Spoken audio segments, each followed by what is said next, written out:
Good morning, brothers and sisters and friends. எல்லோருக்கும் காலை வணக்கம் சகோதர சகோதரிகளே மற்றும் நண்பர்களே. Great.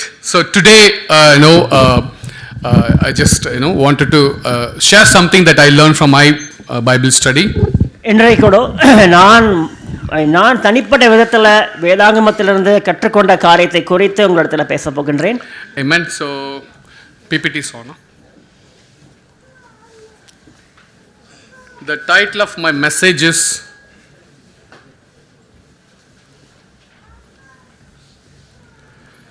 Going After God. என்னுடைய தலைப்பு என்னவென்றால் இன்றைக்கு செய்திக்கு நாம் தேவனை நோக்கி போக வேண்டும்.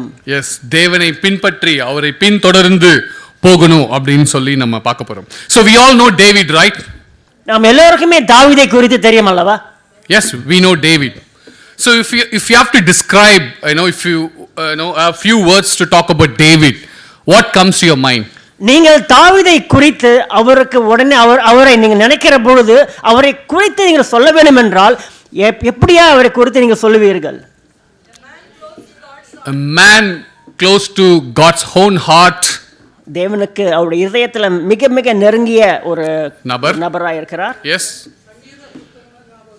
சங்கீதம், he wrote Psalms. சங்கீதம் எழுதினாரு. கோலியாத் அவர் வீழ்த்தினாரு. Great. Many?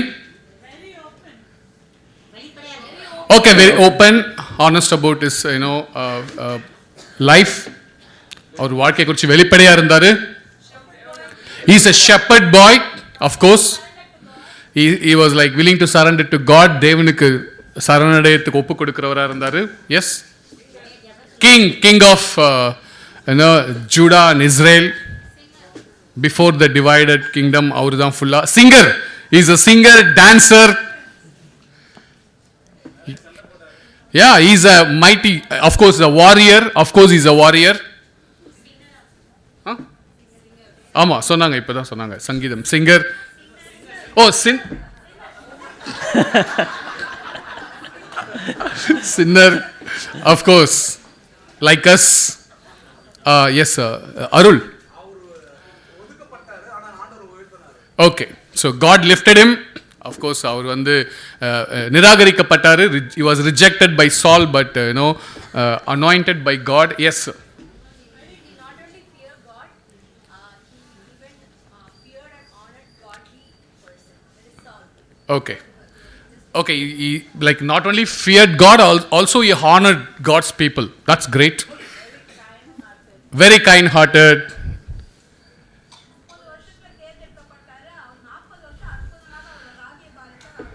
நடத்தக்கூடியவராக இருந்தார். Okay, awesome, great. He's a good friend, great friend to Jonathan. அந்த மாதிரி ஒரு நண்பராக இருக்கிறதுக்கு நம்மளாம் ட்ரை பண்ணலாம், கற்றுக்க முடியும் நிறைய விஷயம். Okay, great. Appreciate you all sharing about David. இன்னைக்கு டேவிடோட லைஃப்பில் நடந்த ஒரு life incident, one incident we're going to discover. We're going to go deeper and study and analyze, understand, and we're going to practice. இன்றைக்கு தாவீதை குறித்து ஒரு விஷயத்தை குறித்து நாம் கற்றுக்கொள்ள போகின்றோம். அவர் எப்படியாய் போனார், எப்படியாக அவர் கஷ்டப்பட்டார், எப்படியா அவர் மாறினார், எப்படியாய் தேவனோடு இணைந்தார் என்பதை குறித்து காரியங்களை நான் பார்க்க போகின்றோம். Amen. Of course, சுதாகர் சொன்ன மாதிரி காலை அடக்குனாதான் கல்யாணம் பண்ணுவாங்க. அப்படி மட்டும் நம்ம சொல்லியிருந்தால் நம்ம யாருக்குமே கல்யாணம் ஆயிருக்காதுன்னு நினைக்கிறேன். யாருக்குமே மேரேஜ் ஆகிருக்காது. ஐம் கிளாட் அந்த டைமில் சிஸ்டர்ஸ்லாம், அஃப்கோர்ஸ் இப்போ எப்படின்னு தெரில, 90s and the early 2000, the beginning of 2000, ministry பண்ணுறாரா? Is he godly man? Ministry பண்ணுறாரா? அவர் என்ன படிச்சிருக்காரு, வேலை இருக்கா இல்லையா, அவர் என்ன காஸ்ட்டு, என்ன அதெல்லாம் கலர், அதெல்லாம் கிடையவே கிடையாது. என்னுடைய மேரேஜ் ஃபோட்டோலாம் பார்த்தீங்கன்னா நீங்களாம் அதிர்ச்சி ஆகிடுவீங்க. So, that's how like spiritual-ஆ இருக்காரா, மினிஸ்ட்ரி பண்ணுறாரா?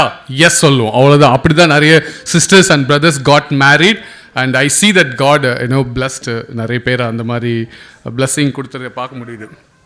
அஃப்கோர்ஸ் சுதாகர் சொன்ன அந்த 3 காலை யாருன்னு நான் கண்டுபிடிச்சிட்டேன். அது அவங்க செக்டரில் இருக்கிறவங்க தான். 3 காலை அவங்க மினிஸ்ட்ரியோட, அவங்க மயிலாப்பூர் செக்டருடைய 3 மினிஸ்ட்ரி லீடர்ஸ். ஒரு காலை சுதாகர் தான். இன்னொரு காளை அருள், இன்னொரு காளை கணேசன். 3 காளை. இந்த 3 காளை அடக்கிறது யாரு? ரிச்சர்ட். அது நீங்களே கண்டுபிடிங்க. வாலில் நான் சொல்ல மாட்டேன். Okay. So anyway, okay, great. So let's get into our lesson. We'll read this verse, 1 Samuel. It will be in Tamil as well. 1 Samuel chapter 21 verses 10 to 15. 1 Samuel 21வது அதிகாரம் 10 15 வசனம் முடிய நாம் வாசிக்கலாம். அன்றைய தினம் தாவீது எழுந்து சவுலுக்கு தப்பியோடி காத்தின் ராஜாவாகிய ஆகீசிடத்தில் போனான். ஆகீசின் ஊழியக்காரர் அவனை பார்த்து, தேசத்து ராஜாவாகிய தாவீது இவன் அல்லவோ? சவுல் கொன்றது 1000, தாவீது கொன்றது 10000 என்று இவனை குறித்தல்லவா ஆடல் பாடலோடு கொண்டாடினார்கள் என்றார்கள். இந்த வார்த்தைகளை தாவீது தன் மனதிலே வைத்துக்கொண்டு காத்தின் ராஜாவாகிய ஆகீசுக்கு மிகவும் பயப்பட்டு அவர்கள் கண்களுக்கு முன்பாக முகம் நாடியை வேறுபடுத்தி அவர்களிடத்தில் பித்தம் கொண்டவனைப் போல காண்பித்து வாசற் கதவுகளிலே கீறிக்கொண்டிருந்து தன் வாயில் இருந்து நுரையை தன் தாடியிலே விழ பண்ணி கொண்டிருந்தான். அப்பொழுது ஆகீஸ் தன் ஊழியக்காரனை நோக்கி, இதோ இந்த மனுஷன் பித்தம் கொண்டவன் என்று காண்கிறீர்களோ? இவனை நீங்கள் என்னிடத்தில் கொண்டு வந்தது என்ன? எனக்கு முன்பாக பத்திய சேஷ்டை செய்ய நீங்கள் இவனை கொண்டு வந்திருக்கிறதற்கு பைத்தியக்காரர் எனக்கு குறைவாக இருக்கிறார்களோ என்று என் வீட்டிலே வரலாமா என்றான். Okay, very interesting passage. Yes. David escaped from Saul, went to King Ashish. Right? Akish or Ashish. இங்க தாவீது பார்க்கிற பொழுது தாவீதானவர் சவுலிடத்திலிருந்து தப்பித்து ஆகிஷ் என்ற ஒரு ராஜாவிடத்தில் போகிறார். And he escaped from Saul, he ran away from Saul. இங்க அவர் சவுலிடத்திலிருந்து தப்பித்து அவர் ஓடக்கூடியவராக இருக்கிறார். And Bible says that, of course, you all well described about David. He's a warrior, it's after God's own heart, and he's a shepherd boy, king, spiritual, singer, dancer, good friend. Of course, you described. But in this scripture, if you see David, verse 12 talks about, and from 12, if you read, verse 13, so he pretended to be insane, scratching on doors. நீங்கள் தாவீதை குறித்து வெவ்வேறாக விவரித்தீர்கள். அவர் அற்புதமான ஒரு நபர், அவர் ஒரு ராஜா, அவர் ஒரு நடனம் ஆடக்கூடியவர், பாடகர் என்று அநேக காரியங்களை விவரித்தீர்கள். ஆனால் இந்த வசனத்தில் 12 வசனத்தை நீங்கள் வாசிக்கிற பொழுது அவர் ஒரு பைத்தியக்காரரை போல அங்கும் இங்கும் கீறிக்கொண்டு அவர் நடித்துக் கொண்டிருக்கிறார். Scratching on doors and ruling down his beard. And it's so weird, his behavior, his his attitude, and the way how he pretended to be insane. It is like completely mad and like weird behavior. அவர் இந்த தருணத்தில் இந்த ஆகிஷ் ராஜாவுக்கு முன்பதாக பார்க்கிற பொழுது சாதாரண மனுஷனை போல இல்லாமல் பார்க்க முடியாத அளவுக்கு அவர் அங்கு நடக்கக்கூடியவராக இருக்கின்றார். தன்னை கீறிக்கொண்டு அங்கும் அந்த வாசல்களை கீறிக்கொண்டும் இப்படியாக அவர் நடித்துக் கொண்டும் அவர் அங்க இருக்கிறார். Basically he left from the place where of course Israel he just moved to to meet king the place is called Gath. This is exactly the Gath is a place, the hometown of Goliath. இங்க அவர் இஸ்ரவேல் நாட்டை விட்டு வெளியேறி இந்த காத்துக்கு ஓடி போகிறார். இந்த காத் எந்த இடம் என்றால் கொலியாத் என்ற அவருடைய நாட்டை சேர்ந்தது காத்தா இருக்கின்றது. Okay, அவருடைய சொந்த ஊர், கோலியாத்தோடைய சொந்த ஊர். If you read verse 1 to 9, he will take கோலியாத்தோடைய அந்த sword, அதை எடுத்துக்கிட்டு இந்த ஊருக்கு போவார். Totally completely disconnected. Why he has to go to Goliath's hometown, that too taking his own sword and meeting the king. இங்கே அவருடைய இங்கே அதாவது அந்த இடத்திலிருந்து அந்த காத்துக்கு போகிறார். கொலையாத்தை கொன்றுவிட்டு போகக்கூடியவராக இருக்கிறார். தன்னுடைய சொந்த வாளை எடுத்து அங்கே செல்லக்கூடியவராக இருக்கின்றார். இந்த காரியங்கள் எல்லாம் பார்க்கிற பொழுது அவர் செய்கிறதற்கு வித்தியாசமான காரியங்களாக இருக்கின்றது. And if you see verse 13, he pretended to be insane. ஆனால் வசனம் 13 வாசிக்கிற பொழுது அவர் பயந்து ஒரு பைத்தியக்காரரை போல நடிக்கக்கூடியவராக இருக்கிறார். Sometime when we disconnect ourselves from God, disconnect from scriptures, we too become insane in many ways. நாம் கூட நம் தேவ வசனத்தை விட்டு தேவனை விட்டு நாம் புறம்பே இருக்கிற பொழுது இந்த தாவீதை போல நாமும் ஒரு பைத்தியக்காரரை போல ஒரு வாழக்கூடிய வாழ்க்கை வாழ்ந்து கொண்டிருக்கலாம். Imagine the king of the one who defeated Goliath. Imagine his behavior. He just pretending to be insane, scratching on doors. Imagine, just picturize this verse. The mighty warrior scratching on doors and with beard. He was like, look completely looks weird, and the way he acts is totally, completely kind of disconnected. இங்கே அவரை யோசித்து பாருங்கள். இந்த தாவீதானவர் மிகப்பெரிய ஒரு போராளியா இருக்கின்றார், ஒரு மிகப்பெரிய ஒரு போர் வீரனாக இருக்கின்றார், மிக வல்லமையான அந்த கொலையாவை வீழ்த்தக்கூடியவராக இருந்தாலும் கூட அவர் இந்த காத்துடைய ராஜாவுக்கு பயந்து தன்னுடைய அங்க இருக்கின்ற ஒரு வாசல்களில் அவர் பூடிக்கொண்டும் பைத்தியக்காரரை போல நடித்துக் கொண்டும் இருக்கின்றார். கற்பனை செய்து கொண்டு பாருங்கள், எப்படி இருந்த நபர் இப்படியே மாற முடியும் என்று. சம்டைம் நம்ம ஸ்பிரிச்சுவலா டிஸ்கனெக்டடா இருந்தோம் அப்படின்னா நாமளும் எந்த டைரக்ஷன்ல போறோம்னு தெரியாம தான் போயிருப்போம். அவர் போனது எங்க? கொலையாத்தோட ஹோம் டவுனுக்கு, இஸ்ரேலைட்ஸோட எனிமீஸ் கிட்ட தான் அவர் போறார். பிலிஸ்டைன்ஸ் கேம்ப்ல தான் அங்கே போறாரு. அங்கே எப்படி பிஹேவ் பண்றாரு? இன்சைன்.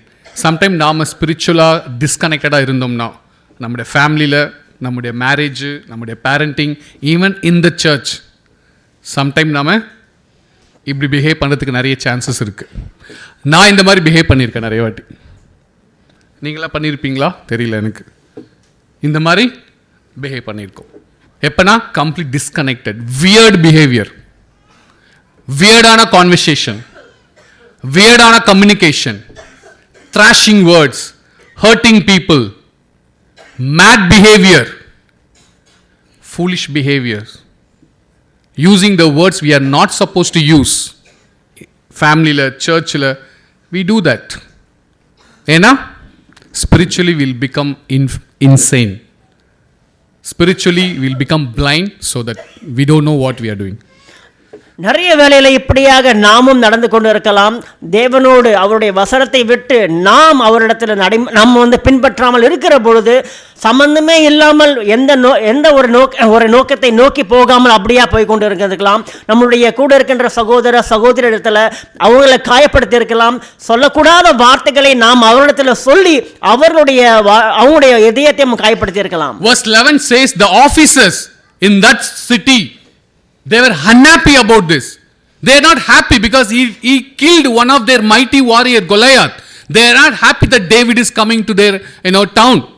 இங்கே வசனம் 11 பார்க்கிற பொழுது அங்க இருக்கின்ற அந்த பெரிய மக்கள் அங்க இருக்கின்றவங்களை பார்த்து தாவீதை குறித்து சொல்லுகிறார்கள். இந்த தாவீதை குறித்து அவர்களுக்கு கொஞ்சம் கூட இஷ்டமே இல்லை. ஏனென்றால் இவர் தான் கொலியாவை அவர் சாகடித்தார். துள்ளியும் அவங்களுக்கு விருப்பம் இல்லாமல் இருந்தது. They said, isn't this David the king of the land? They asked. Isn't he the one the people honor with dances, singing? Saul has killed his thousands and David is 10,000. So people were very much clear. He was the one, murdered Goliath and killed 10,000 people. அந்த தருணத்தில் இருக்கின்ற மக்கள் நன்றாக அறிந்திருந்தார்கள், நினைவு கூர்ந்திருந்தார்கள், இதுதான் தாவீது என்று. இந்த தாவீது தான் கொலையாவை அவன் கொன்று போட்டான். அங்க இருக்கின்ற இஸ்ரவேல் மக்கள் சொன்னார்கள், தாவீது சவுல் 1000 அல்லவா கொன்றார்கள், தாவீது 10,000 கொன்றார்கள் சொல்லக்கூடியவர்களாக இருந்தார்கள். அதையெல்லாம் நினைவு கூர்ந்து எப்படியாக அவளை நன்கு அறிந்திருந்தவர்களாக இருந்தார்கள். Then they coming to the king, and the king said, finally king said, must you bring me a madman? We already have enough of them around here. Why should I let someone like this be my guest? அங்க இருக்கின்ற ராஜா, அந்த காத் ராஜா எப்படி சொல்லுகிறார் என்றால், இந்த இப்படிப்பட்ட மனுஷனை ஏன் என்னிடத்துல கொண்டு வந்தீர்கள்? ஏற்கனவே அநேக பைத்தியர்களாக இருக்கிறார்கள் நம்மளுடைய தேசத்துல, இருந்தாலும் இப்படிப்பட்ட மனுஷன் ஏன் எனக்கு முன்பாக கொண்டு வருகிறீர்கள் என்று கேட்கிறார்கள். சம்டைம் நம்ம மினிஸ்ட்ரியில யாருன்னா ஒரு ப்ராப்ளமேட்டிக்கான நபர்களோ பிரச்சனை பண்றவங்க யாருன்னா வந்துட்டாங்கன்னா, ஏற்கனவே எங்க மினிஸ்ட்ரியில ஏகப்பட்ட பிரச்சனைக்காரங்க இருக்காங்க, இவங்களுமா இது படிக்கும்போது எனக்கு அப்படிதான் தோணுச்சு. ஏற்கனவே நிறைய பிரச்சனை இருக்கு, இன்னொரு அடிஷனா இன்னொரு பிரச்சனையா? அந்த கிங் அப்படிதான் ஃபீல் பண்ணார். எங்க தேசத்திலே ஏகப்பட்ட பிரச்சனை இருக்குது, ஏகப்பட்ட மேட் மேன் இருக்கிறாங்க, டேவிட் வேற எதுக்கு extra burden? That's how he felt. Of course, then what happened? Next. 1 Samuel 22வது அதிகாரம் வசனம் 3 வாசிக்கலாம். Yeah. 1லிருந்து 2 வாசிக்கலாம். தாவீது அவ்விடத்தில் விட்டு தப்பி அதுல்லாம் என்னும் கெபிக்கு போனான். அதை அவன் சகோதரரும் அவன் தகப்பன் வீட்டார் அனைவரும் கேட்டு அங்கே அவனிடத்திற்கு போனார்கள். ஒடுக்கப்பட்டவர்கள், கடன்பட்டவர்கள், முறுமுறுக்கிறவர்கள் யாவரும் அவனோடு கூட்டிக் கொண்டார்கள். அவன் அவர்களுக்கு தலைவனானான். இந்த பிரகாரமா ஏறக்குறைய 400 பேர் அவரோடு இருந்தார்கள். ஆமென். The first title of message is the reality. என்னுடைய முதல் தலைப்பு என்னவென்றால் யதார்த்தமாய் இருக்கின்றது. Okay, just reality. We all know we cannot hide our reality, the real face. நம்முடைய உண்மையான காரியத்தை நம்முடைய முகத்தை கொண்டு மறைத்து விட முடியாது. யதார்த்தத்தை, உண்மையான காரியங்களை நாம் தான் சந்திக்க முடியும். David has been brought to the absolute bottom of life. Completely, he was like weak. He was like almost down completely. He was, he was hurting, broken. He was defeated. He was fearful. He just ran from Saul, again running away from this place as well. He don't know where to go. தாவீது ஆனவர் இந்த தருணத்தில் மிக கஷ்டமான, மிக மோசமான நிலைக்கு அவர் தள்ளப்பட்டார். அவர் பயந்தவனாக இருந்தார். அவர் மிக மிக ஓடக்கூடியவராக இருந்தார். எங்கு போறது, என்ன செய்யறது என்று தெரியாமல் ரொம்ப மிக கஷ்டமான ஒரு சூழ்நிலையில, மோசமான ஒரு சூழ்நிலையில தருணத்தில் அவர் இருந்து கொண்டிருக்கிறார். And he came to the cave of Adullam. அவர் கடைசியாக அதுல்லாம் என்ற அந்த ஒரு குகைக்கு வருகிறார் அவர். And the reality, the crown, the prince of Israel is living in a cave now. இங்கே பார்க்கிற பொழுது இந்த இஸ்ரேலின் ராஜா, அற்புதமான ஒரு ராஜா, இவர் ஒரு இந்த குகையில வாழக்கூடியவராக இருக்கிறார். And so he just ran from one place to another place, ran from one place to another, finally ended up in the cave. அவர் தாவீதானவர் ஓடிக்கொண்டே இருக்கிறார். ஒரு இடத்துல இருந்து இன்னொரு இடத்துக்கு ஓடிக்கொண்டு இருக்கிறார். இன்னொரு இடத்துல இருந்து மறுநூறு இடத்துக்கு ஓடிக்கொண்டு இருக்கிறார். கடைசியாக ஒரு குகைக்கு அவர் செல்லக்கூடியவராக இருக்கின்றார். Adullam means refuge. இந்த அதுலா என்ற அது என்ன அர்த்தமா இருக்கிறது என்றால் அது ஒரு அடைக்கலமாக ஒரு அந்த பெயர் இருக்கிறது. He was lonely. No place to visit, no family, no friends, no city for him, or even though he was a king, he has to be in the cave of Adullam. இந்த அதுலாம் என்ற என்ன அர்த்தம் என்றால் அது அடைக்கலமா இருக்கின்றது. அந்த இடத்துல அவருக்கு யாருமே இல்லாமல் இருந்தார். அவர் சகோதரர்கள் கிடையாது, அவர் குடும்பம் இல்லை, அவருக்கு நெருங்கிய நண்பர்கள் கிடையாது. அவர் தனித்து விடப்பட்டிருந்தார். இருந்தாலும் கூட அந்த இடத்துல அவர் இருக்கக்கூடியவராக இருந்தார். நம்முடைய லைஃப்லயும் அந்த மாதிரி ஒரு கேவ் சிச்சுவேஷன் நம்ம எல்லாருமே கோ த்ரூ பண்ணுவோம் லைஃப்ல. somewhere எப்பயாவது ஒரு வாட்டியாவது we will go through. We think all of our help and strength is gone. We feel lonely. We feel we are weak. Everything is gone. நாமும் கூட இப்படிப்பட்ட ஒரு நிலைமையில கடந்து போயிருக்கலாம். ஐயோ, எனக்கு யாருமே இல்லையே, எனக்கு எந்த நண்பர்களும் இல்லையே, ஒரு குடும்பம் இல்லையே, ஒரு கஷ்டமான ஒரு மோசமான ஒரு நிலைக்கு இப்படிப்பட்ட காலத்தில் நம்மும் தள்ளப்பட்டு இருந்திருக்கலாம். We feel alone, discouraged, deserted, and we feel denied or betrayed. We feel lonely, and we will also looking for some place for us to take refuge. நாம் கூட இப்படிப்பட்ட ஒரு தருணத்துல நாம் தனித்து விடப்பட்டு இருக்கலாம். நமக்கு யாருமே ஆதரவாக இல்லையே, எப்படிப்பட்ட இந்த பிரச்சனையிலிருந்து எப்படி மீண்டு வருகிறது, ஒரு சந்தோஷம் இல்லாமல் இருக்கலாம். நாமும் கூட ஒரு விடியலுக்காக, ஒரு மாற்றத்துக்காக எதிர்நோக்கி கொண்டிருக்கலாம். When we are dwelling in one of the caves of life, we often fail to see the hand of God in what we are facing. Many times we fail to see the hand of God. நிறைய நேரத்தில் இப்படிப்பட்ட ஒரு தருணத்தில் நாம் எல்லோரும் போகுகிற பொழுது நாம் ஒன்றை மறந்து விடுகிறோம். நாம் தேவனுடைய கரம் நம்மளோடு எப்பொழுதும் இருந்து கொண்டிருக்கின்றது. அவருடைய கரத்தை பிடிக்க நாம் மறந்து விடுகிறோம். I just want to remind you today that as surely as God is behind all the blessings of life, He is behind all the burdens as well. He is aware. ஒரு விஷயத்தை உங்களிடத்தில் நினைவு கூற விரும்புகிறேன். அதாவது நம்முடைய வாழ்க்கையில அனுபவிக்கின்ற எல்லா வகையான ஆசீர்வாதங்களுக்கு பின்னாக தேவன் இருக்கின்றார். அதே போல நாம் கடந்து போகின்ற, நாம் சந்திக்கின்ற எல்லா வகையான சவால்களுக்கு பின்பாக தேவன் நம்மளோடு இருந்து கொண்டிருக்கிறார் என்பதை மறந்துவிடக்கூடாது. Do you all believe that God is the reason for the blessings that we receive, the grace, the forgiveness, the life that we live? It is purely because of God. We all believe that, right? நீங்கள் ஒன்றை நம்புகிறீர்களா? நம்முடைய வாழ்க்கையில அனுபவிக்கின்ற எல்லா ஆசீர்வாதங்களும் சந்தோஷங்களும் அவர் கொடுத்த சுத்த கிருபை மாத்திரமே. அவர் கொடுத்த எல்லா வகையான அவர் கொடுத்ததனால தான் இன்றைக்கு நாம் வாழ்ந்தும் அனுபவித்துக் கொண்டும் சந்தோஷமாக இருந்து கொண்டிருக்கின்றோம். அதை நீங்கள் விசுவாசிக்கிறீர்களா? At the same time, the testing time also comes from God. அதே போலதான் நாம் சோதனை காலத்துல எல்லா சோதனைகளும் அவரிடத்திலிருந்து வருகின்றதை நாம் வந்து மறந்துவிடக்கூடாது. And David wrote this psalm during his time in the cave of Adullam. Psalms 142. David is on his face. He just writing the psalms. தாவீதானவர் இந்த 142வது சங்கீதத்தை அவர் அந்த அதுல்லாம் குகைக்குள்ள எழுதுகிறார். அந்த வசனத்தை நம்ம வாசிக்கலாம்.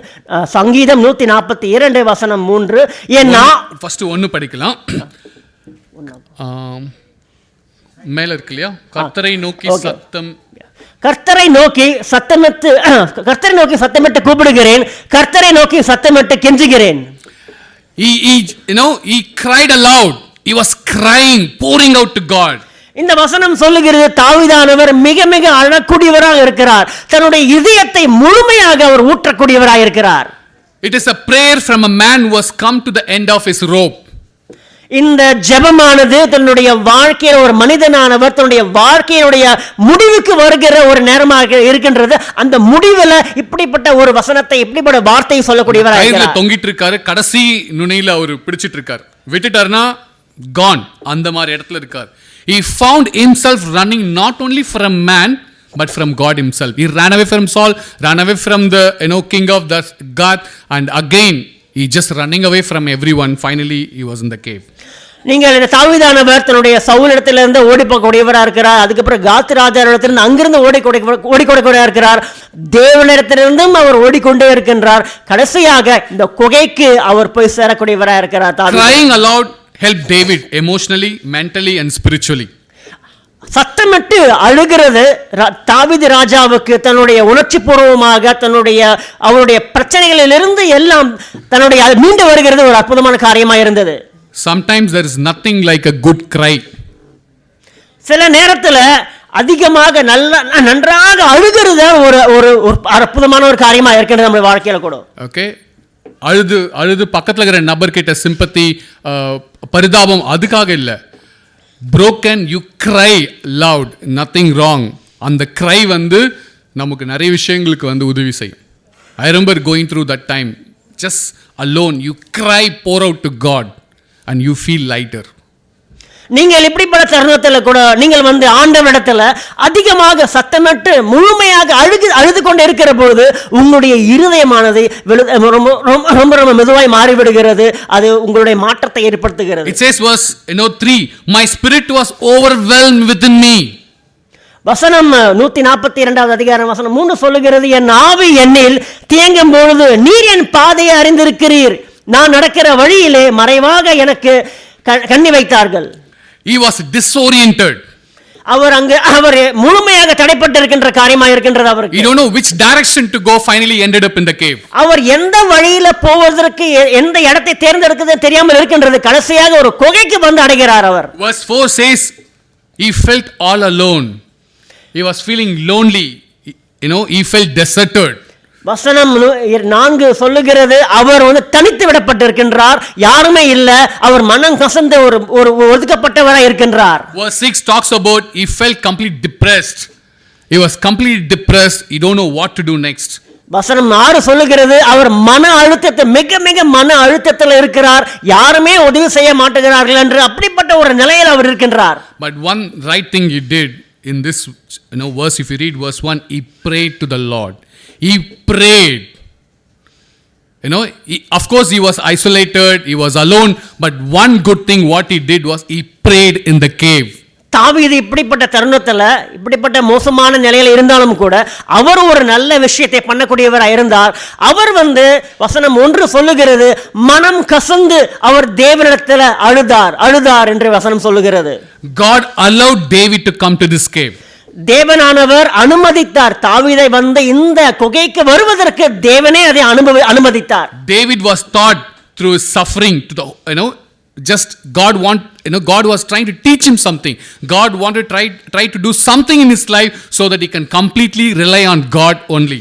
தேவனானவர் அந்த தாவீதனுடைய வாழ்க்கையை முற்றிலுமாக மாற்றக்கூடியவராக இருக்கின்றார். அவர் அனுமதிக்கக்கூடியவராக இருக்கின்றார். தாவீது போக்குன்ற எல்லா வகையான பிரச்சனைகள், குழப்பங்கள், கஷ்டங்களை அவர் அனுமதித்தார். ஏனென்றால் ஒரு விஷயத்தை ஆண்டவரானவர் தேவனை தாவீதை மாற்றக்கூடியவராக இருந்தார். தாவீதானவர் முழுக்க முழுக்க தேவனை சார்ந்து இருக்க வேண்டும் என்று எண்ணினார். God was not trying to destroy David. That is something that we need to understand. Of course, it's very clear God was not trying to destroy David. ஒரு விஷயத்தை நாம் புரிந்து கொள்ள வேண்டும். தேவனானவர் தாவீதை அழிக்க அவர் விரும்பவில்லை, முற்றிலும் அழிக்க விரும்பவே இல்லை. அதை நாம் முழுமையாக நாம் நம்ப வேண்டும். அது அவருடைய திட்டம் இல்ல. தாவீதை அழிக்கிறதுக்கு அவர் முயற்சி பண்ணவே இல்லை. God was attempting to develop David, the man of God the Lord wanted him to become. That is ultimate goal of God. ஏனென்றால் தேவனுக்கு ஒரு என்ன முக்கியமான ஒரு திட்டமா இருந்தது என்றால், எப்படியா இந்த மனுஷனை தாவீதை உருவாக்க வேண்டும் என்று அவர் எண்ணினாரோ அதே போல அவர் உருவாக்கினார். முழுமையாக தாவீதானவர் முழுமையாக தேவனை சார்ந்து அவர் வாழ வேண்டும் என்று அப்படிதான் அவர் எண்ணினார். தேவன் விரும்புகிற தேவனுடைய மனுஷனா அவரை உருவாக்கிட்டு இருக்கார். அதுதான் தேவனுடைய கோல். அந்த same is true in our lives, right? To teach us to look to him alone. There are many things that really directs us, corrects us, rebukes us, teaches us to connect with God alone. நம்ம வாழ்க்கையில கூட அநேக காரியங்கள் நம்ம வந்து எதிர்நோக்கி கொண்டிருக்கின்ற அந்த நம்ம வாழ்க்கையில் நடந்து கொண்டிருக்கின்ற பிரச்சனைகள், பல வகையான போராட்டங்கள் எல்லாமே வந்து தேவனை நோக்கி நாம் போக வேண்டும் என்பதற்கான காரியங்களை அவர் செய்து கொண்டிருக்கின்றார். God does not do this to break us. That is not his goal. தேவனுடைய திட்டம் அல்ல. தேவனிடத்திலிருந்து நம்முடைய உறவை முடிப்பதற்கு தேவனுடைய திட்டமே கிடையாது. எப்பவுமே அவருக்கு நம்ம உடைக்கிறது, நொறுக்கிறது அவருடைய திட்டமே கிடையாது, right? He does it to build us.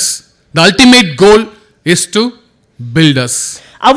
தேவனுடைய முக்கியமான திட்டம் என்னவென்றால் நம்மை உருவாக்குவது. அவர் நினைக்கிறது போல அவர் நம்மளை உருவாக்குறது அவர்தான் மிகப்பெரிய திட்டமாக இருக்கிறது. However, times of breaking up and tearing down often come before the times of building up. ஏனென்றால் நம்முடைய வாழ்க்கையில் நடக்கின்ற காரியங்கள் எல்லாமே சில நேரத்தில் நம்முடைய வாழ்க்கையில் உடைக்கப்படக்கூடியவங்களாக இருப்போம். அதை நாம் உருவாக்குவதற்கு தேவனை அனுமதித்து அவர் செய்யக்கூடியவராக இருக்கிறார். நிறைய நேரத்தில் சில விஷயங்கள் அவர் உடைச்சு எடுக்க வேண்டியதா இருக்கும், கிழிக்க வேண்டியதா இருக்கும். இதெல்லாம் ஏன் பண்றாரு? பெட்டரான ஒன்னு பில்ட் பண்றதுக்காக. அது நம்ம என்னைக்குமே மறந்துடக்கூடாது. God uses at times of affliction, suffering and pain in our life to train us to become more like Jesus. That is his ultimate goal. தேவனுடைய முக்கியமான திட்டம் என்னவென்றால் நிறைய நேரத்தில் நம்மளை உடைத்து உருவாக்குவது அவர் திட்டமாக இருக்கின்றது. நாம் எப்படி அவரை உருவாக்க போகிறார் என்றால் இயேசு கிறிஸ்துவை போல நாமும் உருவாக வேண்டும். அதற்காக தான் இப்படிப்பட்ட காரியங்களை திட்டங்களை பண்ணி கொண்டிருக்கிறார். David has been cut off from his family, friends, his relative, his countrymen, his own mighty warriors, friends, from fellowship. He was cut off from everything. இந்த தாவீதை பார்க்கிற பொழுது அவருடைய எல்லா விதத்திலும் இருந்து தேவன் துண்டிக்கப்பட்டவனாக இருக்கிறார். தன்னுடைய குடும்பத்திலிருந்தும், தன்னுடைய நெருங்கிய நண்பர்களிடத்திலிருந்தும், நெருங்கிய நம்மளுடைய அந்த நாட்டில் இருக்கின்ற மக்களிடத்திலிருந்தும் எல்லா வகையிலும் இருந்தும் தாவீது துண்டிக்கப்பட்டவராக இருக்கிறார். And now he and God alone. அந்த குகையில தேவனும் தாவீதுமாக அவர் இருந்து கொண்டிருக்கிறார். David alone in the cave. அந்த குகையில தாவீது மாத்திரம் அந்த குகையில வாழ்ந்து கொண்டிருக்கிறார். If you read Genesis, Jacob was alone in the tent. He encountered God, encountered him. ஆதியாகமத்தில் வாசிக்கிற பொழுது யாக்கோபு வந்து அந்த ஒரு தனிமையாக அந்த குகையில் அவர் வந்து தேவனோடு அவர் நேராக சந்திக்கக்கூடியவராக இருந்தார். Elijah alone by the brook, God confronted him. இங்கே நம்ம பார்க்கிற எலியா கூட அவர் நேராக தேவனை சந்திக்கக்கூடியவராக தனிமையா இருக்கிற பொழுது தேவனை சந்திக்கக்கூடியவராக இருக்கிறார். Job was alone. Nobody understood. God had a real talk with him. யோபுடைய வாழ்க்கையில பார்க்கிற போது ஏன் இது நடக்கிறது என்று யாருமே புரிந்து கொள்ளாத நேரத்தில் கூட தனிமையில தனித்து விடப்பட்ட இடத்துல கூட அந்த யோபை தேவன் சந்திக்கக்கூடியவராக இருந்தார். Moses was alone on the mountain. மோசே கூட அவர் அந்த மலையில தனித்து விடப்பட்ட இடத்துல கூட தேவனை அவர் சந்தித்தார். Jesus was alone in the garden of Gethsemane. Garden of Gethsemane தோட்டத்துல கூட இயேசுவானவர் அவர் வந்து தேவனை சந்திக்கக்கூடியவராக இருக்கிறார். Each of them experienced their greatest victory after. இங்க நம்ம வாசிக்கின்ற எல்லா மிகப்பெரிய இந்த தலைவர்கள் இவர்கள் எல்லாமே அவர்கள் இப்படிப்பட்ட ஒரு தருணத்துல தாண்டிதான் மிகப்பெரிய ஒரு வெற்றியை அவர் சந்தித்தார்கள். In reality, the cave times of life can be a blessed time of instruction and growth. இப்படிப்பட்ட ஒரு கொகையில நாம் இருக்கிற பொழுது அது தேவனுக்கு நம்ம சொல்லக்கூடிய அநேக போதனைகளும் நாம் எப்படியாய் நாம் தேர்ந்தெடுக்க போகின்ற மனசை மாற்றுகிற ஒரு காரியமா இருக்கின்றது நம்ம வெற்றிக்கு. We may not like it and may not understand it, but God will have, God has a plan. நிறைய நேரத்தில் இப்படிப்பட்ட ஒரு போராட்டங்கள் கஷ்டங்களை போவதற்கு நம்ம இருதயம் தயாரா இல்லாமல் இருக்கலாம். ஆனால் தேவன் அதை அனுபவிக்கிறார். அதை தான் அவர் செய்து கொண்டிருக்கின்றார். God will use your cave as a banner to write his love over your life. ஏனென்றால் நீங்கள் இப்படிப்பட்ட ஒரு காரியத்தில் ஒரு கொகையில வாழுகிற பொழுது நீங்கள் உங்க வெற்றியை எழுதுவதற்காக தேவன் அதை மாற்றக்கூடியவராய் இருக்கிறார். தேவன் அவருடைய அன்பை வெளிப்படுத்தும் விதமாக உங்க வாழ்க்கையில ஒரு சகாப்தத்தை அவர் எழுதக்கூடியவராக இருப்பார். இந்த சூழ்நிலை மூலமா அவர் எவ்வளவு வல்லமையான அன்பு செய்கிறவர்ன்றதை நிரூபிக்கிறவராக இருப்பார். The second one, the reformation. நம்ம இரண்டாவது தலைப்பு என்னவென்றால் நாம் மனம் மாறுவது. Reformation, சீர்படுத்துதல். ஒரு புதிய ஒரு சீர்படுத்தலை கொண்டு வரக்கூடியவராக இருப்பார். Sometime we feel we are trapped. நிறைய நேரத்தில் நாம் மாட்டிக்கொள்ளக்கூடியவராக இருக்கலாம். ஒருவேளை அப்படியே நம்ம சிக்கிட்டோம், அவ்வளோதான், எல்லா பக்கமும் லாக் ஆயிடுச்சு. Family side lock, church, job, finance, health, so எல்லா சைடும் sometime we feel trap or lock. அந்த டைமில் sometime that's how we feel also. The reformation means making changes to something with the intention of setting it back on the right path. That is ultimate goal. இந்த சீர்படுத்துவது என்ன அர்த்தம் என்றால் நம்மளுடைய வாழ்க்கையில நாம் தேர்ந்தெடுக்கின்ற அந்த மாற்றங்கள் என்பது சில நேரத்தில் நம்மளுடைய அந்த நோக்கமானது உண்மையானதா இருக்கும், அந்த வழியும் உண்மையானதாய் மாறுகிறது. David now is on his knees, he is writing Psalms 57. இந்த இடத்துல தான் தாவீதானவர் சங்கீதம் 57 அவர் எழுதக்கூடியவராக இருக்கிறார். Verse 1, 57 வசனம் 1 சொல்லுகிறது, எனக்கு இரங்கும் தேவனே, எனக்கு இரங்கும், உம்மை என் ஆத்துமா அண்டிக் கொள்ளுகிறது, விக்கினங்கள் கடந்து போக மட்டும் உமது சட்டைகளின் நிழலை அடைவேன். And is crying for mercy. Twice it's mentioned in this verse. Have mercy on me, my God, have mercy on me. இந்த வசனத்துல பார்க்கிற பொழுது 2 முறை எனக்கு இரங்கும் ஆனவர், என் மீது இரங்கும் என்று 2 தடவை அவர் சொல்லக்கூடியவராக இருக்கிறார். Verse 2, வசனம் 2 சொல்கிறது, எனக்காக யாவையும் செய்து முடிக்க போகிற தேவனாகிய உன்னதமான தேவனை நோக்கி கூப்பிடுவேன். It's like he is on his knees before God crying out. அவர் இந்த தருணத்துல முழங்கால் படியிட்டு தேவனோடு அழுது கொண்டு புலம்பிக் கொண்டு அவரிடத்தில் ஜெபித்துக் கொண்டிருக்கின்றார். Verse 4, வசனம் 4, என் ஆத்துமாவே சிங்கங்களின் நடுவில் இருக்கிறது, தீமை இறைக்கிற மனுபுத்திரருக்குள்ளே கிடக்கின்றது, அவர்கள் பற்கள் ஈட்டிகளும் அம்புகளும் அவர்களுக்கு நாவு கருப்பான பட்டயமுமாய் இருக்கிறது. And if you read 142, it's like pouring out. Here he was praising God, asking his help. He understood only God can deliver him completely. இங்க 142வது வசனத்தை நீங்க பார்க்கிற பொழுது அவர் அழுது அவர் தேவனிடத்தில் மனம் கசந்து அழக்கூடியவராக இருக்கின்றார். ஆனால் இந்த வசனத்தை நீங்க பார்க்கிற பொழுது அவர் தேவன்தான் உண்மையான அடைக்கலம் என்று அவர் சொல்லிக் கொண்டிருக்கிறார், நம்புகிறவராக இருக்கிறார். And this is exactly how he feels. He feel I am in the midst of lions. இங்க இந்த வசனம் சொல்லுகிறது, இந்த மிகப்பெரிய சிங்கங்களுக்கு நடுவுல நான் மாட்டிக்கொண்டிருக்கின்றேன் என்று அவர் சொல்லுகிறார். And only God can deliver him. இந்த வசனம் சொல்லுகிறது, தேவன் மாத்திரமே தான் அவருக்கு விடுதலை கொடுக்க முடியும். David moves from problems to praise. இந்த இடத்துல இந்த பிரச்சனைகளுக்கு மாற்றாக அவர் மிகப்பெரிய பிரச்சனைகளில் இருந்து அவர் துதிகளுக்காய் மாறுகிறார், துதி செலுத்துகிறவராய் மாறுகிறார். If you read verse 50, chapter 57 verse 6, he was just bringing his case before God. இங்க சங்கீதம் 57 வசனத்தை நாம் 7 வாசிக்கிற பொழுது அவர் தேவனிடத்தில் ஒரு துதிகளை அவர் வேண்டுதல்களை கொண்டு வரக்கூடியவராக இருக்கிறார் தாவீது. And verse 7 he says, my heart is steadfast. அந்த வசனம் 7 சொல்லுகிறது, என்னுடைய இருதயம் தேவனை நோக்கி இருக்கின்றது என்று சொல்லுகிறார். And he says, God, my heart is steadfast, I will sing and make music. என்னுடைய இருதயம் தேவனுக்கு நேராக இருக்கின்றது, தேவனுக்காக நான் அற்புதமான பாடல்களை பாடி அவரை நான் மகிழ்வேன். Can you imagine somebody going through so much pain, suffering, he said, I'm going to sing, make music to my Lord. யோசித்து பாருங்கள், யாராவது ஒருத்தர் அதிகமான கவலை போராட்டங்களை அவர் சந்தித்துக் கொண்டு இருக்கிற வேளையில நான் தேவனுக்காக பாடல்களை பாடி கீர்த்தனைகளை வாசிப்பேன் என்று சொல்லுகிறது எப்படியா இருக்கும் என்று. If you read in your Bible, Tamil or English, after verse 6, Psalm 57, if you have your Bible or mobile application, after reading 6, there is a word called Selah. இங்கே நீங்கள் ஒரு தமிழ் வேதாங்கமத்தையோ இல்லை ஆங்கில வேதாங்கமத்தையோ படிக்கிற பொழுது 6 வசனத்தை நீங்கள் வாசிக்கிற பொழுது அதுக்கு முன்பதாக செலா என்று அங்கே எழுதப்பட்டிருக்கும். இருக்கா Bible? செலா. After this, verse 7 is writing this. After 6, bringing the case before God, then there is a Selah. Then he was so confident. My heart is steadfast. I'm ready to face the world. He was ready, prepared. எங்க இந்த வசனத்தில் வாசிக்கிற பொழுது 6 வசனம் முடிந்த பின்பதாக இந்த செலா என்று அங்கே எழுதப்பட்டிருக்கின்றோம். அதாவது அதுக்கப்புறம் வருகிற வசனமானது நான் எதற்கும் தயாராக இருக்கின்றேன், இந்த பிரச்சனைகளை எல்லாம் சந்திக்க என்னோட இருதயம் தயாராக இருக்கின்றது என்று அந்த வசனத்தை வாசிக்கிறோம். What is the meaning? அந்த வேர்டுக்கு மீனிங் என்ன? அந்த செலா என்ற வார்த்தைக்கு என்ன அர்த்தமா இருக்கிறது? It's just a musical term. It's called interlude. Basically a period of interval. Pass button. அதாவது இந்த செலாவிற்கு என்ன அர்த்தம் என்றால் ஒரு ஒரு ஒரு ஒரு ஒரு நிறுத்தம், ஒரு போயிட்டே இருக்கும், ஒரு நிறுத்தம், அதுக்கப்புறமா ஸ்டார்ட் பண்றது. Period of time or interval. To pause or to reflect.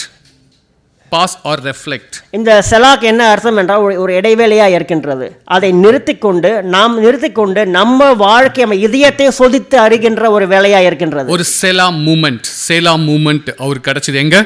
Cave of Adullam. Also the time of transition of thought. நான் ஒரு மைண்ட் ப்ராசஸ் நான் போயிட்டே இருக்கேன், மைண்டு ஒர்க் ஆகிட்டே இருக்கு, நெகட்டிவ் தாட்ஸ், ஃபீலிங், பேர்டன் எல்லாம் போயிட்டு இருக்கு. என்னுடைய ஃபீலிங்ஸை, என்னோட தாட்டை ஒரு டிரான்சிஷன் மோடுக்கு நான் கொண்டு வரணும்.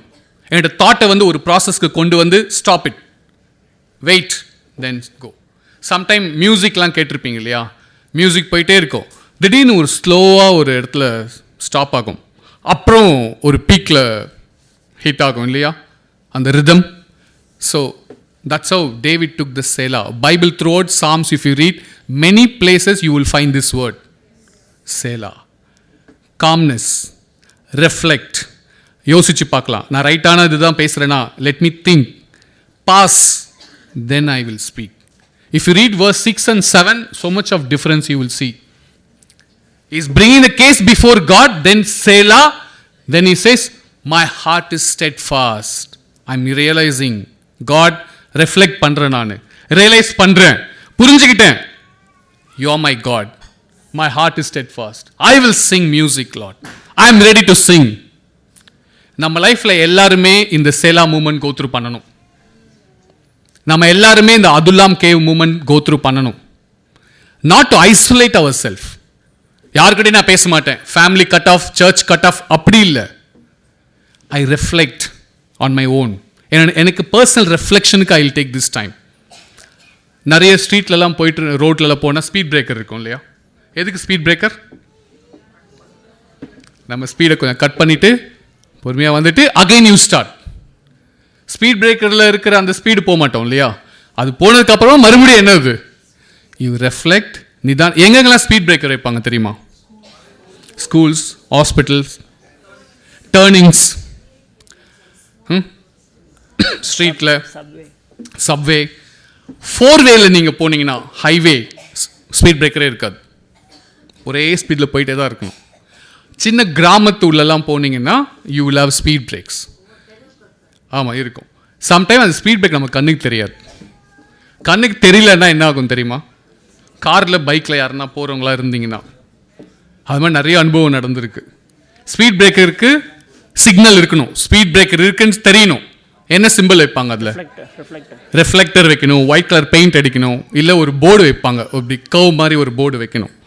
அது எதுவுமே இல்லை அப்படின்னா என்ன ஆகும்? டேமேஜ் காருக்கு, பைக்குக்கும் ஆகும், நமக்கும் ஆகும். அதனால சேலா அந்த மூமெண்ட் நம்ம எல்லாருக்குமே தேவை. அதுதான் குவைட் டைம். குவைட் டைம்னா என்னது? குவைட்டாக நீங்களும் காடும் மட்டும் ஸ்பெண்ட் பண்ணுற டைம், வேறு எதுக்குமே அங்கே இடம் கிடையாது. அந்த பர்சனல் ரிஃப்ளெக்ஷன் நம்ம எல்லாருக்குமே தேவை.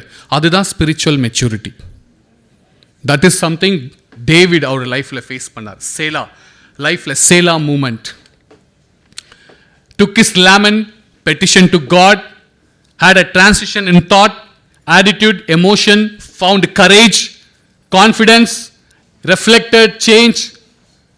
He said, I'm going to proclaim your confidence, God. I'm going to proclaim you, God. He was so confident. He was ready to fight the battle. தாவீதுடைய வாழ்க்கையில பார்க்கிற பொழுது எப்படிதான் நடந்தது? அவருடைய பிரச்சனைகள், அவர் அழுகி புலம்புகிறதை தேவனிடத்துல கொண்டு வந்தார், தேவனிடத்துல சொன்னார். அதுக்கப்புறமாக மிகப்பெரிய ஒரு மாற்றம் அவருக்கு நடந்தது. அந்த மாற்றமானது அவருடைய அணுகுமுறையை மாற்றினது. அவருடைய பிரச்சனைகள், உணர்வுபூர்வமான காரியங்கள் எல்லாம் அது மாற்றினது. அதன் பின்பாக அவர் கொஞ்சம் அவர் யோசித்து அவர் மாற்றி தேவனிடத்தில் சொல்லுகிறார், நான் உங்களை பாடுவேன், நான் உங்களுக்கு எல்லாருக்கும் முன்பதாக கீர்த்தனம் பண்ணுவேன், பாடி உங்களை புகழ்வேன் என்று சொல்லக்கூடியவராக இருக்கின்றார். Remember to bounce back to God after every fall of failure, discouragement, suffering. We should be ready to bounce back. நம்முடைய வாழ்க்கையில நடக்கின்ற எல்லா பிரச்சனைகள், தோல்விகள் எப்படிப்பட்ட ஒரு காரணமா இருந்தாலும் சரி, அதிலிருந்து நம்ம ஒரு முடிவெடுத்து தேவனுக்காக நாம் பின்னோக்கி தேவனிடத்தில் சென்று அதன்படியாக நாம் நம்முடைய காரியங்களை ஏற்படுத்திக் கொள்ள வேண்டும். Remember the Selah of life. இதை சேலா என்ற காரியத்தை நாம் நம்முடைய வாழ்க்கையில ஒவ்வொரு தடவையும் பண்ண வேண்டும். So I want you to go back and read. The final one is refreshment. இது அடுத்த காரியம் என்னவென்றால், நாம் ஒரு புத்துணர்ச்சி பெறுகிறது. ஒரு புத்துணர்ச்சி time. Psalms 34, if you read verses 1 to 10, David was like pouring out his heart. And he said, I will praise the Lord all times. Even in the cave, even in the palace, wherever I am, I'm going to praise my Lord. அதே அந்த புத்துணர்ச்சி நேரத்தில் தாவீது சொல்லுகிறார், சங்கீதம் 34வது அதிகாரம் வசனம் 1 - 4, கர்த்தரை நான் எக்காலத்திலும் ஸ்தோத்திரிப்பேன், அவர் துதி எப்பொழுதும் என் வாயில் இருக்கும். கர்த்தருக்குள் என் ஆத்துமா மேன்மை பாராட்டும், சிறுமைப்பட்டவர்கள் அதை கேட்டு மகிழ்வார்கள். என்னோடு கூட கர்த்தரை மகிமைப்படுத்துங்கள், நாம் ஒருமித்து அவர் நாமத்தை உயர்த்துவோமாக. So just go and meditate on the scripture in your quiet time. Psalms 34. இந்த வசனத்தை நீங்கள் தேவனோடு இருக்கின்ற நேரத்தில் இந்த வசனத்தை நீங்கள் வாசித்து தியானம் பண்ணி அவரோடு இணைந்திருக்க. Conclude with these thoughts. இந்த முடிவில் இந்த காரியங்களை இந்த சில விஷயங்களை சொல்லி, so we will understand that God was behind it all and in control of it all. Completely it is God. ஒரு விஷயத்தை புரிந்து கொள்ள வேண்டும், தேவனானவர் தாவீது சென்ற எல்லா வகையான பிரச்சனைகள், சந்தோஷமான காரியங்கள், எல்லா இக்கட்டான காரியங்கள் எல்லாவற்றுக்குமே தேவன் பின்னாடி தேவன் இருக்கக்கூடியவராக இருக்கிறார். And David did not know it at the time. He was like completely unaware. But God was going to use his time in the cave to help David to become a great, help him to grow, to become a strong leader in the kingdom, in Judah. தாவீதுக்கு இந்த விஷயம், இந்த காரியம் புரியாமல் இருந்தது. ஆனால் தேவனோ அதை மாற்றக்கூடியவராக இருந்தார். தேவனானவர் தாவீது எப்படியெல்லாம் அவர் மாற்ற நினைக்கணும், எப்படியா ஒரு மனுஷனாக இருக்க வேண்டும் நினைக்கணுமோ அப்படியாய் தாவீதை மாற்றினார். அதன் பின்பாக தாவீது ஒரு அற்புதமான ஒரு ராஜாவாக யூதா தேசத்துக்கு, இஸ்ரவேல் தேசத்துக்கு இருக்கக்கூடியவராக இருக்கிறார். No, I like this sentence. Nothing demonstrates our level of commitment to God other than our continued obedience and faithful service, even when we are in one of the caves of life. நம்முடைய வாழ்க்கையில கூட எப்படிப்பட்ட ஒரு காலகட்டத்தில் இருந்தாலும் சரி, ஆனால் நாம் ஒரு குகையில இருக்கிற மாதிரி தேவனோடு இருக்கின்ற அந்த ஒரு அற்புதமான ஒரு நெருக்கம் வேற எதிலுமே இருக்க முடியாது. God is calling David to be a man of faith and trust in God. தேவனானவர் தாவீதை ஒரு கீழ்ப்படிகிற ஒரு மனுஷனாக அவர் கூப்பிடுகிறவராக இருக்கிறார், அவர் மாற்றக்கூடியவராக இருக்கிறார். Even though David learned a lesson, even though he was like running away from God, he was not faithful in some time, but God remained faithful to David. தாவீதுடைய வாழ்க்கையில பார்க்கிற போது தாவீது எல்லா விஷயத்திலுமே ஆண்டவருக்கு விசுவாசம் இல்லாதவராக இருந்தார். ஆனால் தேவனோ தாவீதுடைய வாழ்க்கையில எல்லா விஷயத்திலுமே அவர் உண்மை உள்ளவராக தாவீதுக்கு இருந்தார். When God is all you have, He is all you need. We don't need anything else other than God. தேவன் தான் நமக்கு தேவைப்படுகிறார். தேவன் தான் எல்லா காரியங்களுக்கும், எல்லா விஷயத்துக்கும் அவர்தான் நமக்கு தேவைப்படுகிறார். நம்மளுடைய முக்கியமான தேவை அவர்தான் என்று நாம் புரிந்து கொள்ள வேண்டும். Jesus is sufficient in every situation. இயேசுவானவரே போதுமானவராய் இருக்கிறார். நம்முடைய எல்லா வகையான சூழ்நிலைகளிலும் அவரே போதுமானவர் தேவனாய் இருக்கிறார். Jesus is greater than any enemy, problem, suffering that we may face. நாம் ஒவ்வொரு நாளும் நம்முடைய சந்திக்கின்ற எல்லா வகையான பிரச்சனைகள் போராட்டங்கள் எப்படிப்பட்ட ஒரு காலங்களாக இருந்தாலும் சரி இயேசுவானவர் நம்மளுக்கு போதுமானவராக இருக்கிறார். You can trust God no matter how dark things may get. He will bring it to light. எப்படிப்பட்ட வாழ்க்கையில ஒரு கஷ்டமான இருளான சூழ்நிலைகள் இருந்தாலும் கூட நாம் தேவன் மீது நம்பிக்கை வைக்கிற பொழுது அந்த இருளை மாற்றி நம்மளை வெளிச்சத்துக்கு கொண்டு வருகிற சக்தி தேவனுக்கு மாத்திரமே இருக்கின்றது. David, the reality it showed in his face.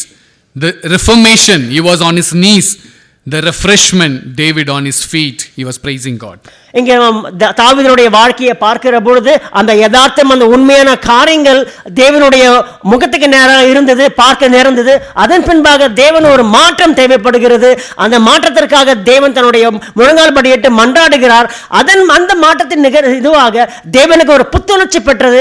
அவர் தேவனை அதிகமாக பாடி அவர் கொண்டாடக்கூடியவராக இருக்கிறார்.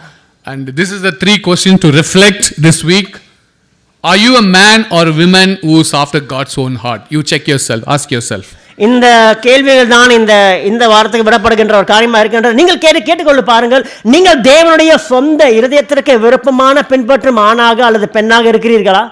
What areas of my life do I struggle to surrender to God?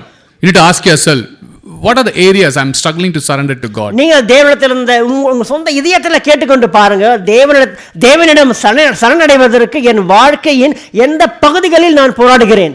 How do I handle stress, anxiety or difficult negative emotions in my life? மூன்றாவது கேள்வி, மன அழுத்தம், பதட்டம் அல்லது கவலை, எதிர்மறையான சிந்தனைகள் அதெல்லாம் வரும்போது உங்க வாழ்க்கையில அதை எப்படி நீங்க கையாளக்கூடியவங்களா இருக்கிறீங்க?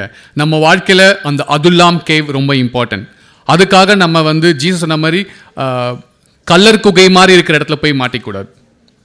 அதுல்லாம் குகை பெட்டர். ஏன்னா அங்கே காட் நம்ம கூட வாக் பண்ணுறவராக இருப்பார், ஒரு ரெஃபர்மேஷன் கொண்டு வரவராக இருப்பார். நான் ப்ரே பண்ணுறேன் எல்லாருக்குமே அந்த ரெஃப்ளெக்ட் டைம் செலா மூமெண்ட் நம்ம லைஃப்பில் எல்லாருக்குமே தேவை. I pray that God will bring us even more stronger, அதிகமாக கொண்டு வருவார். God bless you all. Thank you.